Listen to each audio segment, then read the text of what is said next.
What's good, YouTube? STORMYBMAN, and I'm back with another pre-fight commentary for an upcoming bout this Saturday. Before we get started, I'd like to say shout out to the LDBC, the Lions Den boxing community, new media, and liberated perspective, a third eye view of the world. For more content such as this, please like, comment, subscribe, and share. This Saturday, October 26, the PBC Premier Boxing Champions boxing card will feature in its headlining event Erickson the Hammer Lubin against Nate the Great Gallimore. This is a battle of junior middleweights in a division that is loaded with talent. The Hammer, Lubin, is 21-1 with 16 KOs and was on a fast track toward a title before being stopped in October of 2017 when he met Jermell Charlo.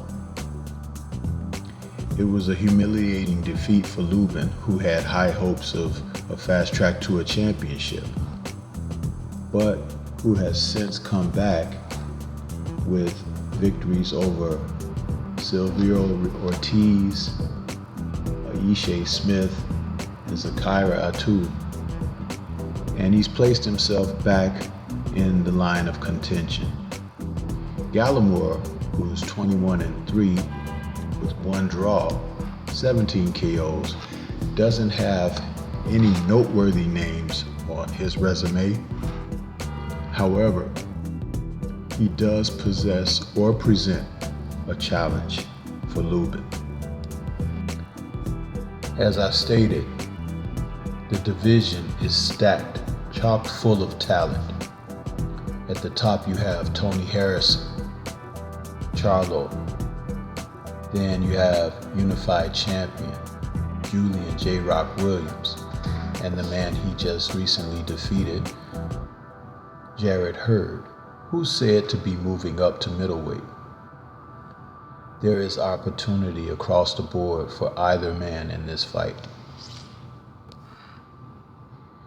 It now becomes a challenge as to what a particular fighter may set as goals for himself in the division. Lubin, who originally, as I stated, had that aspiration to be fast-tracked toward a title, may just want to take a step back and survey the horizon, because it doesn't get any easier from this point on. And with him only being 24 years old, he has the time to really develop himself further. He reminds me of a fighter from the early 90s out of the Crunk Gym, Oba the Motor City Car, who was a very, very good fighter at the junior welterweight division. But when he stepped up to welterweight, he just could not get beyond the task of Felix Trinidad, Oscar De La Hoya, and Ike Corte. Lubin could find himself repeating Oberkar. In an undercard match, we have another battle for respect, where we have Robert Easter Jr. taking on Adrian El Tigre Granados.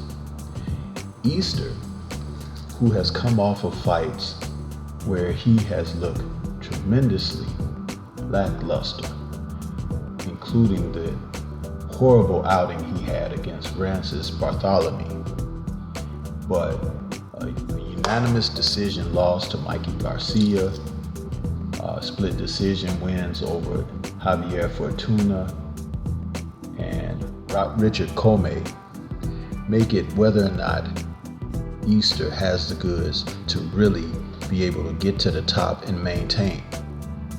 By him moving up in weight and taking on Granados, who is definitely a challenge within himself, with a record of 20-7-2. Granados is not going to make it easy for him. Danny Garcia blew him out in his last outing, and Garcia was definitely a strong, power-punching welterweight. But Granados is tough as nails. He's not going to give up, and he will be a true division welcome test for Robert Easter. Something is telling me that Easter may just not have the goods, but I'm pulling for the guy. He's a very nice gentleman outside of the ring, and if he learned to set down on his punches, he could be someone to deal with. But at this stage, I'm not certain it's going to happen for him. But alas, all is not lost for Easter. There is a way for him to come back and make amends for his career. Box. Box, box, box. Everyone in the sport cannot be a knockout puncher. Everyone in the sport cannot be an exciting fighter. However, you can go back to the basics, get behind a good, stiff, strong jab, use combinations, lateral movement, work your way in and out, tie up the opponent.